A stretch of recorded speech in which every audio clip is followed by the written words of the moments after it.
Hello and welcome back to Heart of the Holte. Today we'd like to welcome John McGinn to Aston Villa.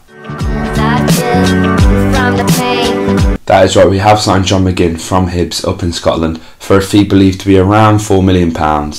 We've beaten off the interest of Celtic, which is quite big actually, because although you could argue that the quality of football in the Championship is a lot better than that of the Scottish League, you know, Celtic are one of the biggest clubs in Scotland and known all across Europe, playing under Brendan Rodgers. You know, they've got Champions League football, but it's clear to see that John McGinn wants to be playing in the Championship, some more competitive football. I'm looking forward to see what he can do in a Villa shirt.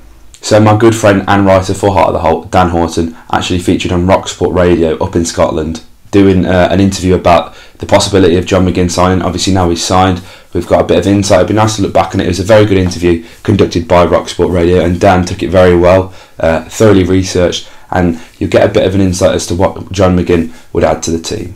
Daniel Horton's a writer at Heart of the Holte, obviously referring to the famous Holte End at Villa Park. Daniel, thanks for coming on to us today and talking about this. First of all, can you confirm that John McGinn, who was reported to be at the Villa training ground, was actually at the Villa training ground today? Well, yeah. Hi, thanks for having me on. It seems to be that was the case. It seems to be that some kind of medical has been booked in for tomorrow, possibly. But that, yeah, he was around and talking ahead of a potential £3 to £4 million move. So we've actually got to the medical stage, or the medical being booked with John McGinn for Villa. Well, that's what reports are saying today. I mean, it's hard to know, but it seems like he was talking ahead of a potential move over the next few days. And just looking at the Villa squad now, is there a place that you can see John McGinn readily filling for Aston Villa?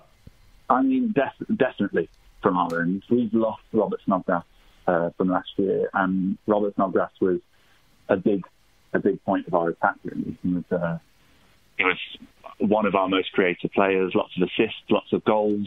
So I think we're crying out now for somebody like that. Obviously, we've got Jack Grealish at the minute, but if reports are to be believed, then he's not going to be staying around for too long, and could be on his way to Tottenham, which would be an absolute, well, it would be devastating for Villa fans, to be honest, because he's such a good player. So I think McGinn would go some way to hopefully filling that hole if he does move, but if not, there's a space for him anyway, because, as I said, Robert Snodgrass has left a huge hole as well. And how much do Villa fans know about John McGinn? In all honesty, probably not a lot. I mean, personally, I've researched him quite a bit and know quite a bit about him now, and I've seen some videos of him playing, but actually seeing full games of him playing, I don't think that many Villa fans know a lot. But from what we have heard, and from what a lot of Villa fans, I imagine, have seen on Twitter, especially from Hibs fans who have been really glowing in their references of John McGinn, I think it sounds like we'd be getting a really, really good player, and one that's very highly thought in Scotland. Obviously very highly thought of by Celtic. He's had a few bids rejected for him so far this summer. Daniel, see your midfield. Sounds like he's getting a good player. Daniel, see the Villa midfield. What does the midfield lack just now? Okay, I'm assuming that Grealish will go to Tottenham, and you'll probably get 30 million plus. So we know Villa need the money. To Villa, would you see it as we've got £30 million for Grealish, and we're only going to pay $4 million for McGinn? That would balance the books a bit. Oh, definitely. I think there's been a lot of talk out there about our FFP constraints, and that we need some kind of transfer incoming. Grealish is obviously our biggest asset to sell, so I think you're right in the 25 to 30 million mark would be good money for him. I mean, to us, we can probably be more than that, but it's about what we're going to get for him. So I think £4 million on McGinn, who could add a lot to our midfield, to be honest, because we don't really have a good passer of the ball, and from everything that I've researched and seen, he seems like a really good passer and capable with both feet, and we don't really have that player who can really unlock the defence with a good pass. So I think he'd fit in quite well. Seemingly he's been involved in midfield threes. We've got the likes of Whelan and Jedinak as the holding players, so that allows someone like McGinn or a Grealish at the minute allow someone like McGinn to go forward, go from box to box and be a good driving force in the midfield. So I think that £4 million for someone like that would be good. And I agree with you, although I'd hate for him to go, I think Grealish is going. So I think we need a replacement. And from what I've heard, he seems like a good replacement, a good fit for us. Now, obviously, you've said you've researched him, and you know we'd expect that from a journalist like yourself. I'm just thinking, though, when you look at this and you say that maybe Villa fans don't know that much about John McGinn, what would be the reaction if he was parachuted into Villa Park and got a regular first-team place, or even before that? What would be the reaction to fans? Because are fans looking for maybe some kind of marquee signing, someone who's as well known south of the border as Robert Snodgrass was?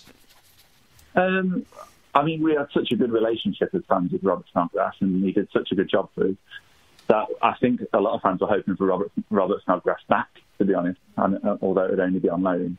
I think that a lot of fans are very, very realistic about what we can and can't spend. Yes, we've got these new billionaire owners, and it's fantastic, but based on our failings in the past, it means that we can't go out and spend on these huge big name signings. So actually, it's probably a better thing to do to go and look for lesser money, but still quality players. And seemingly John McGinn is this.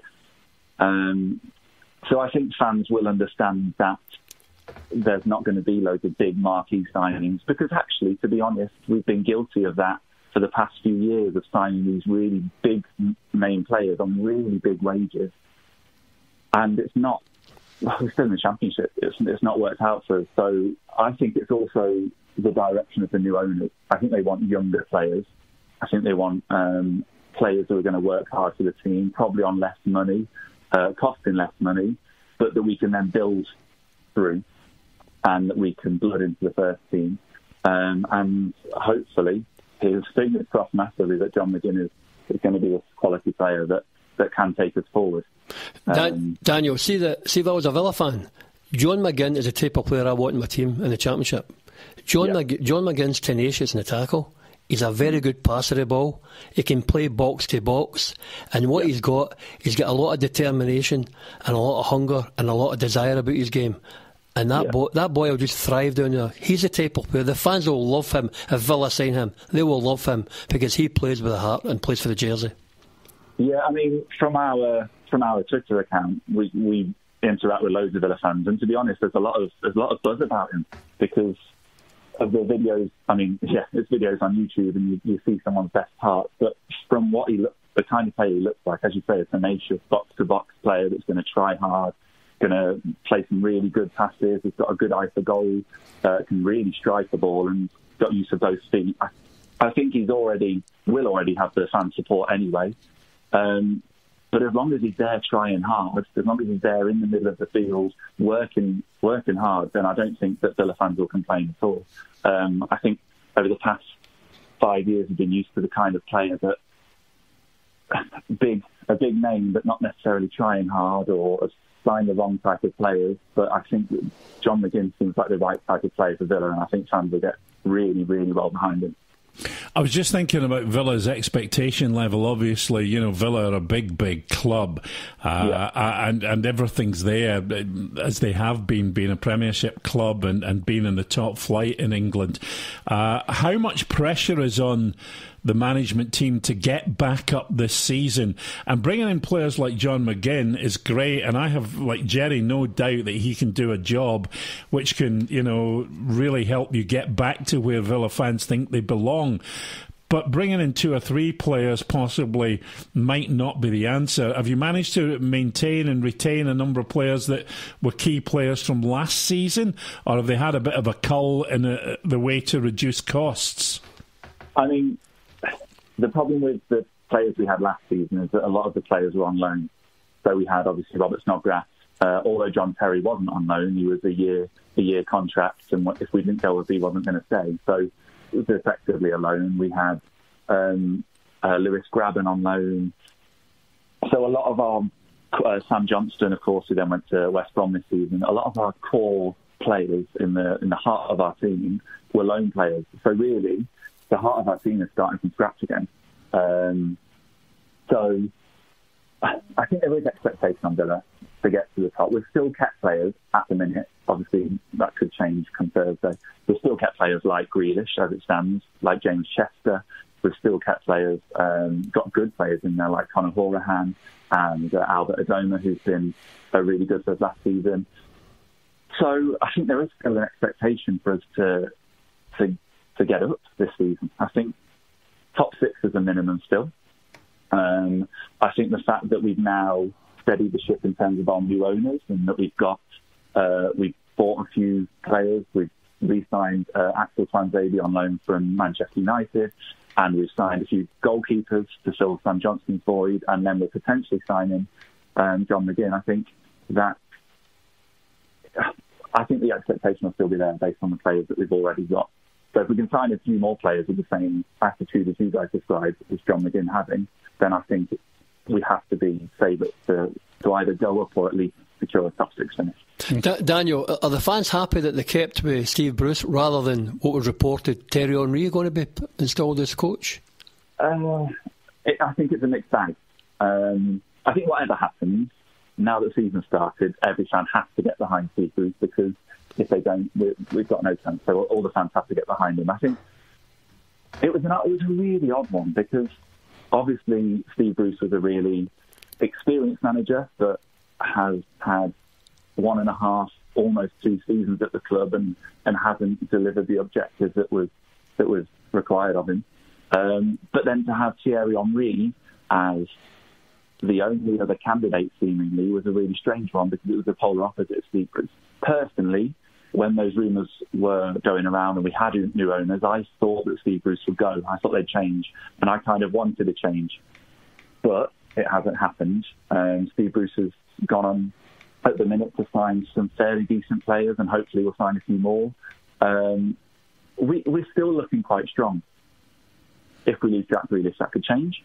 But I think now that the season started, I think fans will get behind Steve Bruce. However, I think if a few results don't go our way, it could be that then starts to change. I don't think he's got a lot of I don't think that the fans will have a lot of patience with him this season if things start to go wrong, given that he's already had 2 seasons to try and give it a really good go. Okay. But as it stands now, and with the 3-1 win against Hull at the weekend, on Monday, I think there's some support there. Daniel, thanks for being on with us tonight. Appreciate it greatly, and giving us the insight to where you are with John McGinn at Aston Villa. So if you like this video, hit the like button, comment your thoughts below on John McGinn, and subscribe for more Villa content. Up the Villa.